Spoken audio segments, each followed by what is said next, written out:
Hey everyone, let's talk about parallelograms. So a parallelogram is nothing more than when two sets of parallel lines intersect. So in the diagram you see right here, I have a set of parallel lines going to left and right, and I have a set of parallel lines going up and down, and the quadrilateral that is created by the four vertices right here is a parallelogram. And what we're going to talk about in this first unit is when you have a parallelogram, the angle relationships that result from that.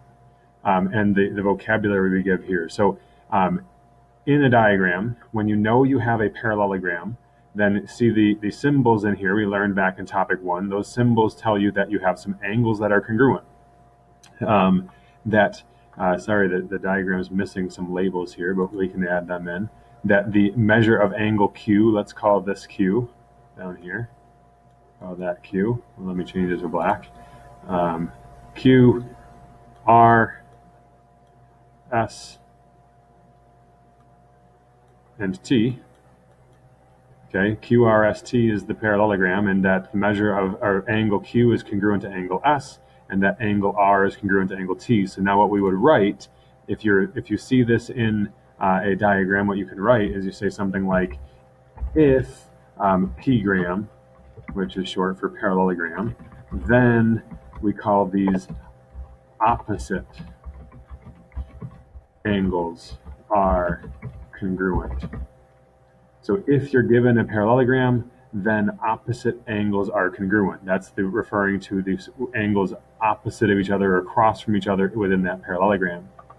Now here's another one, is that when we know we have a parallelogram, you see again we have some angles that happen, but it's a result of, let me get my drawing tool here, I'll go with some green. So it's a result of when parallel lines, we know that if it's a parallelogram, that these lines are parallel and that these lines are parallel, okay?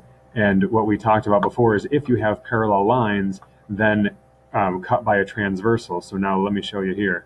If in one case we have parallel lines going here and here with a transversal right there, okay? So when we have parallel lines cut by a transversal, then you have this kind of Z shape right here.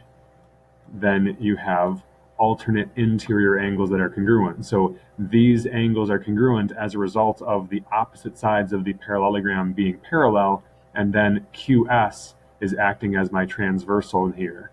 Now I can also show you this way, if I were to get a different color, that now if I have this side being parallel to that side, and QS still acts as my transversal, now I have a Z going this way. So you have an actual Z shape, and this one's kind of more of an N, backwards N, but either way, both of these are the result of the opposite sides of a parallelogram being parallel. So if you see that you have a parallelogram, you know you have a parallelogram in a picture, then we can say something like this over here. So if P-gram again, then opposite sides parallel, and so alternate interior angles are congruent. Okay, so if you have a parallelogram, then opposite sides are parallel, and now it's important that we do emphasize this part right here. I didn't want to do that. Let's keep that black. Let's go to the drawing tool. Try this. It's important to emphasize the and here. We have to say opposite sides are parallel and alternate interior angles are congruent, because it's not every parallelogram has alternate interior angles. This one right here, when we had QRST, that has no alternate interior angles. It's only because QS is acting as a transversal. Okay, now one more fact is that if you have a parallelogram, angles that are next to each other, these are called consecutive angles. The consecutive angles are supplementary. So if you have a parallelogram like this, angle Q plus angle T is 180, angle Q plus angle R. So any two angles next to each other, notice how you have like an acute angle and an obtuse angle. Those two angles are always going to be supplementary. And that goes back to the idea from parallel lines where same side interior angles are always supplementary. 4 and 6, 4 and 11, 11 and 13, 13 and 6. Those are all same side interior angles, and they're always supplementary. So this time what I would say over here is something like, if p gram then consecutive. Consecutive is referring to angles that are next to each other. Consecutive angles are supplementary. So if you have a parallelogram, then consecutive angles are supplementary. Okay. Now let's put that kind of into practice here with a couple of examples. So notice in this question, it starts out right here by saying, in parallelogram JKLM. So JKLM, you're told, is a parallelogram, and therefore all of these angle relationships now must exist.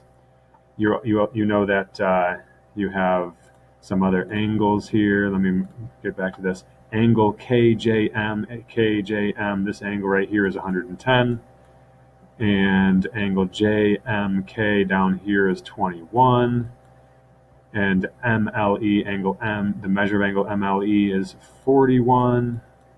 So you're given those three angle measures, and the question here says, is segment LE, that symbol means perpendicular, is the segment LE, here's LE, is that perpendicular to KM? Now, we have to do better than just saying, well, okay, LE, KM, well, they look like they maybe are perpendicular. So remember, perpendicular means 90 degrees, that they have to create a right angle. So if these angles that are formed down here, if they are 90, then I could say yes, those segments must be perpendicular, but I don't know that for a fact yet. So I have to try to prove that one of these two angles is a 90-degree angle, and then I would know that the segments are perpendicular to each other. So let me go through in here, and again it says, for the problems, each calculation must have a reason with it. So every time I calculate a new angle, I have to justify that angle. So I'm going to start here and say, okay, when I look at this, my eyes look at, I'm looking for vertical angles or linear pairs or triangles or things like that. Well, so I see a triangle JKM. In that triangle, I have a 110-degree angle. I have a 21-degree angle, which means I can find the third angle that's in that triangle, the one that's called JKM. And that angle right there must be 49, because the three angles of a triangle always add to 180. So I'm going to go over here and I'm going to start justifying and say that triangle angle sum equals 180. So I had the 110, I had the 21, I have 49. Okay, so that's well and good, but I need to try to get one of the other angles in this triangle. So what I'm thinking again is, I was told I had a parallelogram. And because I have a parallelogram, that means that oops, I did it again. I don't want to do that text. I want my text to stay black. There it goes. Okay, drawing tool. The drawing tool I'll make red. So if it's a parallelogram, then I have opposite sides that are parallel to each other. And since I have the measure of this angle right here, let me bump up my width right here and go to a 4. Since I have this angle right there, that's 49, and this side is parallel to this side, then if I can create that kind of Z-like shape, this one looks more like an N, but with a parallel side and a parallel side, and then KM is acting as my transversal, now I know that the other angle right here must also be 49, okay? Because these alternate interior angles must be congruent. So how do I justify that? Let me go back here and say,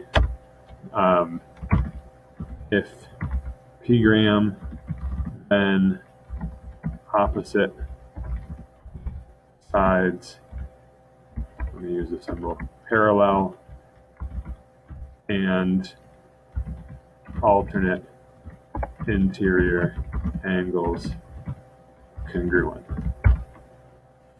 49 and 49. Okay. And then, okay, so again, the goal is to work towards finding what this angle from L to E to M must be.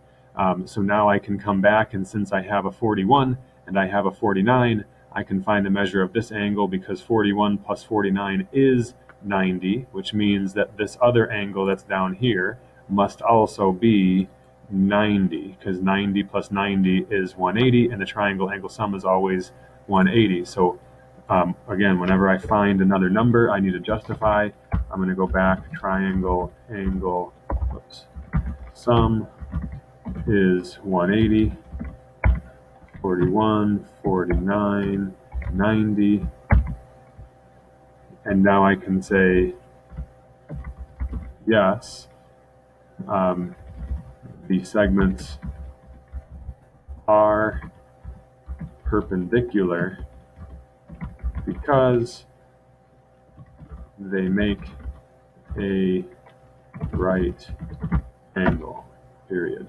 Okay, so there's that. And that finishes that question for me. Okay, now down here I'm looking at in this diagram, again, you're told that we have ABCD is a parallelogram. Only ABCD. So that quadrilateral right here, ABCD, is a parallelogram. You're also told segment BC is congruent rather to segment BE, and the measure of angle A, this angle right here, is 150. Okay, now the goal is to find the measure of angle CBE. Let's find what CBE is. CBE is right here. CBE. I want to know what this angle is up at the top right there. There's CBE. Okay, that's my goal, is to get to that angle. So I'm going to use what I know to get to that point. So I know I have this 150-degree angle, and can I do anything with that? Well, yeah, because if ABCD is a parallelogram, then I can either say that consecutive angles have to be supplementary. So if this is 150, this has to be 30. But the problem is this angle does not really help me get that angle, because those angles are not linear pairs. But if I can find the other angles of this triangle, then I can get that last angle. And so one of the things I'm looking at is I see that since that segment is congruent to this segment, that means that triangle CBE must be an isosceles triangle. It has exactly two sides that are congruent, which says that since the sides are in proportion to the angles opposite those angles right here, are congruent. So if I can use this to kind of find something else, well, opposite angles in a parallelogram are also congruent. So this one must be 150. Okay, so let me justify down here.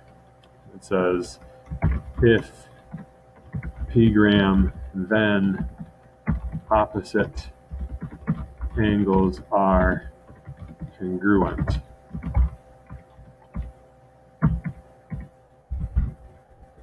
Okay. Excuse me. Next, I go back to my drawing tool, and now I can see that I have these linear pairs right here. So if this is 150, this must be 30. Okay, and I can justify. Linear pairs are sup 150 and 30. Okay, moving forward, now that I know this is 30, then this is also 30. Okay, and then to justify that, I'll say isosceles triangles have two congruent sides and two congruent angles, 30 and 30. And then finally, if those are both 30, then 30 plus 30 is 60, meaning that my angle at the top right here must be 120. And I finished that up. Triangle angle sum is 180. So 30, 30, 30, 120. So what's the measure of angle CBE? It is 120. Okay.